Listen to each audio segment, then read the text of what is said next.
tetapi sebelum itu kita akan berdoa terlebih dahulu. Silakan dipimpin Naskah.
Pembelajaran untuk P5 kali ini kita akan belajar tentang bagaimana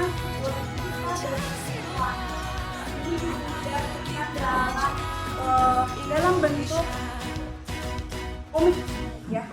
Nanti kertasnya akan Ibu Ida bagikan, anak-anak baca cerita Negeri Pelanginya. Nanti setelah selesai membacanya, kita akan refleksi intisari tentang cerita Negeri Pelangi itu tentang apa sih? Apa yang bisa kita ambil dari cerita Negeri Pelangi itu? Ya.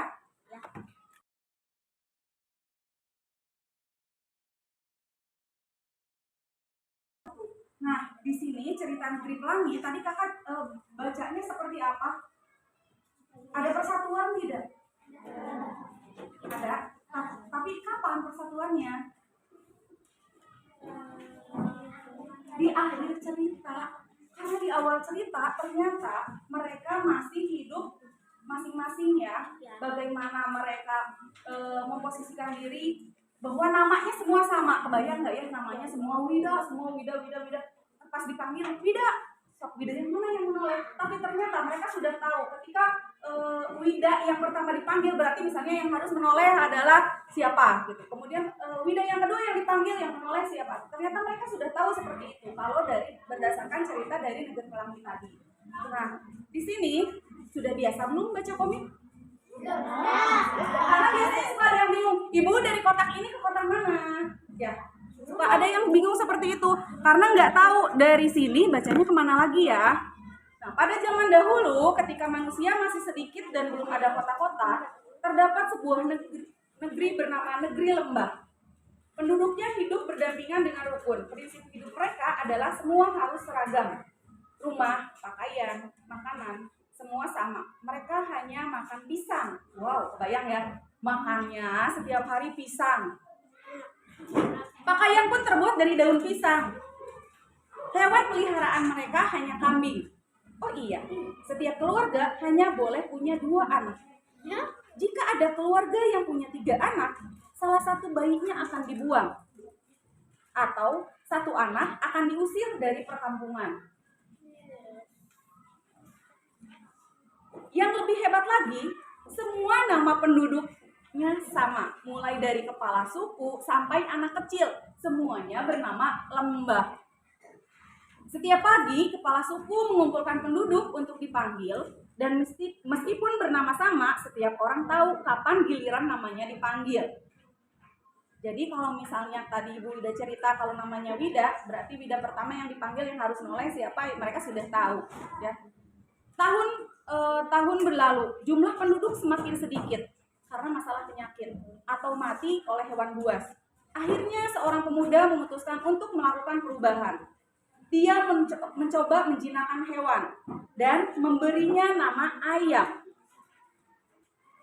Karena bosan makan pisang melulu, dia juga mencoba makan buah-buahan yang lain yang tumbuh di hutan. Kalau dilihat dari gambar, buahnya apa coba?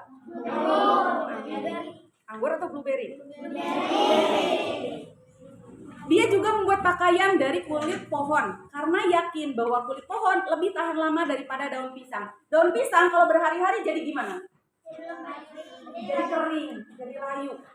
Setelah menikah, dia mempertahankan anaknya yang ketiga, bahkan yang keempat, kelima, hingga ke-16.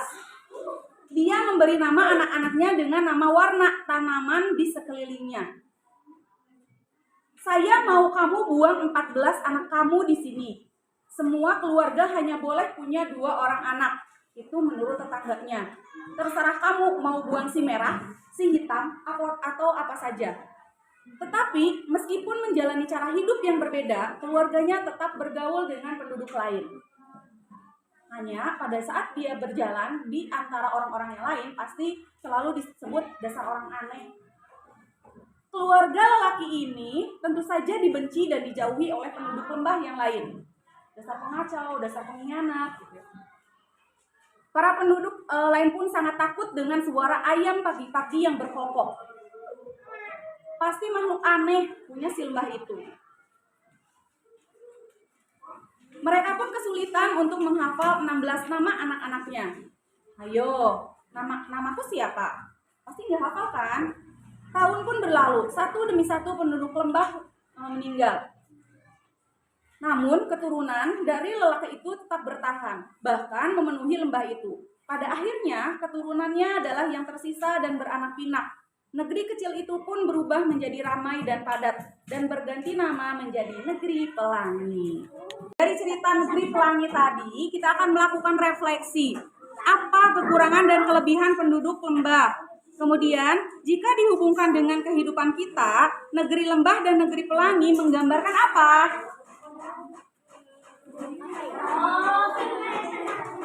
Menggambarkan persatuan dan kesatuan atau bineka tunggal ika.